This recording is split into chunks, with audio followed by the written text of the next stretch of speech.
dress in cheap mistress suffices all. But who can say that mirth and play is best of all?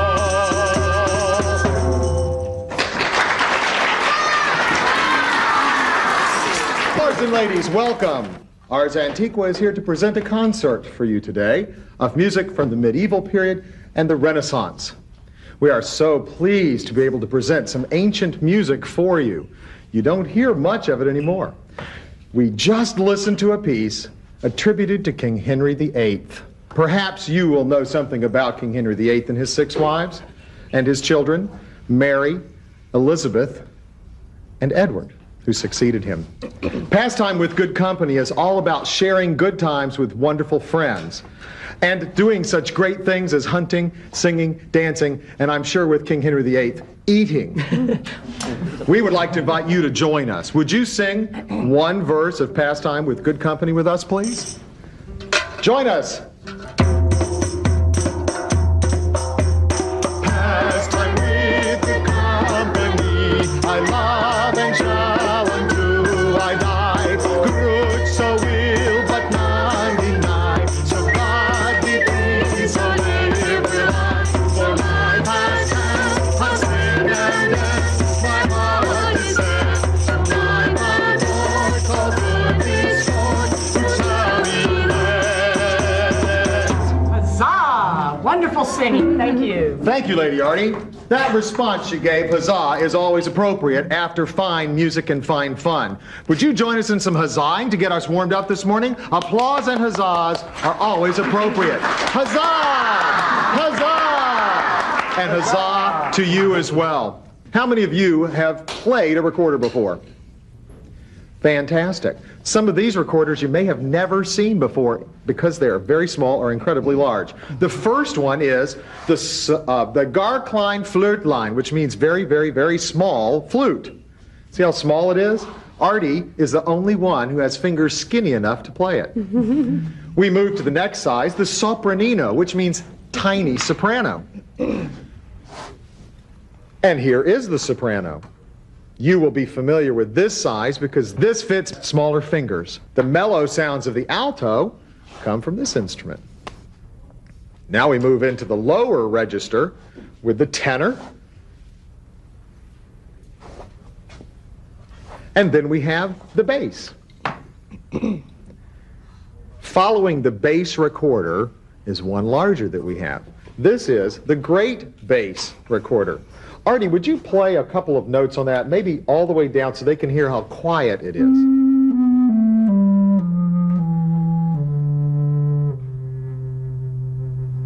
It takes a lot of breath to play that. There is a size larger than this. You have to stand on a stool to play it.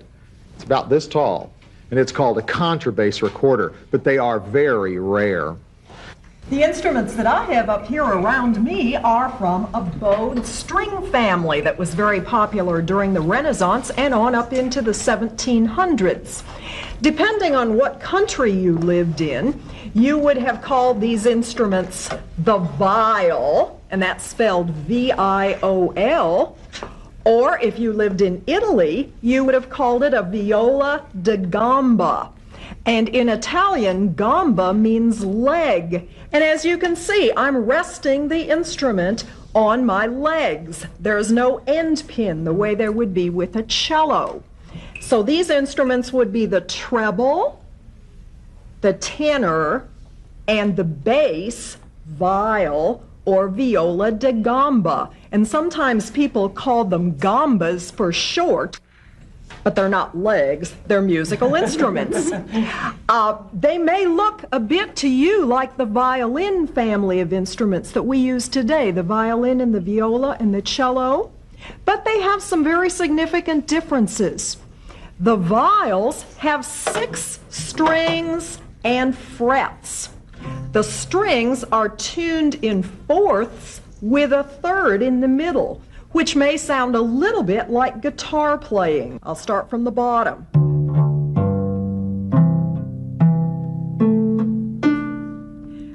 Then the tenor.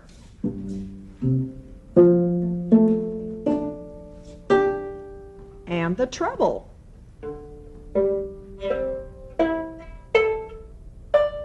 And these instruments were sometimes played in groups of from 2 to 6 of these instruments together, and at other times they were played with recorders and various other wind instruments. They were played by amateurs at home and by professionals in the concert hall, in churches, at court. We're going to feature the tenor viol starting out on the next piece. Our next piece is a round. It's one of the earliest rounds in English music. It dates from around 1300. You know what rounds are. They're things like Frere Jacques and Row, Row, Row Your Boat. Well, this round is called Summer is a Coomin' In, and it's all about the joys of summertime, as you can imagine. They were the same in 1300 as they are today.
Let's travel north of London, quite a ways into England, and find Sherwood Forest in our minds.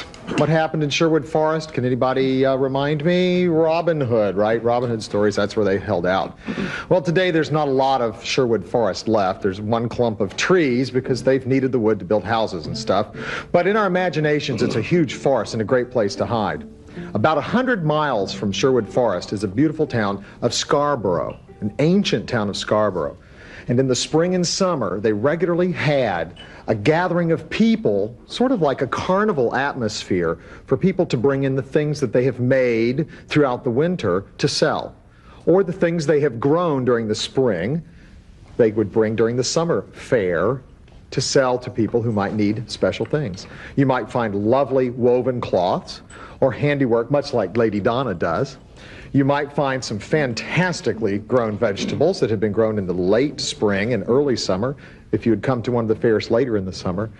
Furniture, dolls, woodcraft, all kinds of things. It was a celebration of getting people together and enjoying the fine weather that happens finally in late May and throughout the summer. We just did Summer Is a Comin' In, so let's imagine we're now at Scarborough Fair. Are you going to Scarborough Fair? Parsley, sage, rosemary, and thyme. Those are all a whole list of fine seasonings for food. Only 25 years ago, Simon and Garfunkel recorded this. They were a popular duo, and still are for many people. And it was a gigantic hit all over again. So this, you could say, has been a hit since the 1600s, all the way up to the 1900s, a 300-year-old hit. And so now we present for you Scarborough Fair.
Is a dance of the 13th and 14th centuries, and it's probably one of the most important types of music played on instruments at this time.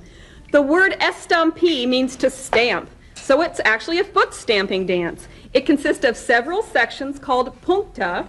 Each section was repeated with different endings for each repeat.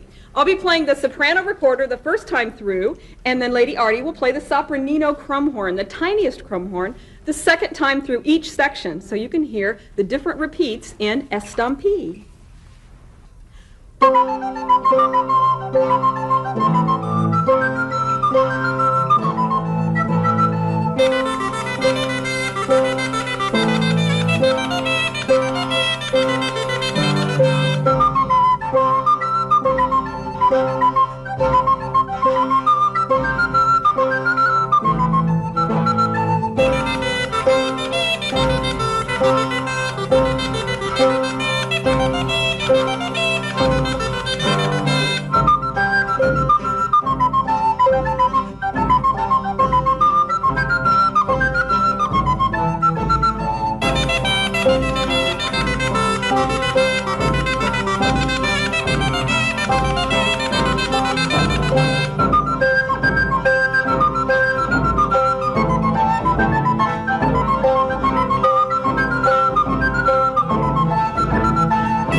Doesn't that make you want to stamp your feet? We have some unusual instruments to share with you now on a vocal piece by Thomas Morley, Though Philomela Lost Her Love. How many of you have a girlfriend named Philomela? Boys? No? Do we have any girls named Philomela? It's an old name, granted. We don't find too many Philomelas anymore. But Philomela, in this story, lived a long, long time ago, and she had a boyfriend, and things did not work out very well. And she was sad for a while, but she gathered up all her energies and focused them somewhere else and found out that life went on after her boyfriend. We don't know her boyfriend's name in the song, but we do know that she warbled some beautiful songs again. So she did have a happy life. We're going to use very unusual instruments now called the Gemshorn. The Gemshorn originally was made from ram's horn or from cow horn. These happen to be made out of cow horn. The Gemshorn is in the flute or recorder family because of the fipple that is cut across the top of the horn, and a block is placed in the fat end, so it does play like a recorder. You might expect us to be playing it this way. If we had lopped the end off and created a mouthpiece like a brass instrument, we would have placed it here and buzzed our lips, and we would have had something like a shofar. I know many of you may be familiar with the shofar. The Gemshorn does not have very many notes. That's one of the reasons you don't see some of these instruments today played in rock and roll bands or orchestras. They just didn't play many notes, and they didn't play loud and soft. The Gemshorn now is generally found only on some pipe organs, and it's a quiet, kind of stringy kind of sound on a pipe organ. So we're going to play for you a very folk-sounding recorder called the Gemshorn in the story of Philomela and how she picked herself up and found out life was great after all.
Thank you very, very much for being a part of our courtly place this morning. We are Ars Antiqua, and we hope that you'll take time and listen to some early music again sometime very soon. Thank you, and have a great day. Thank you.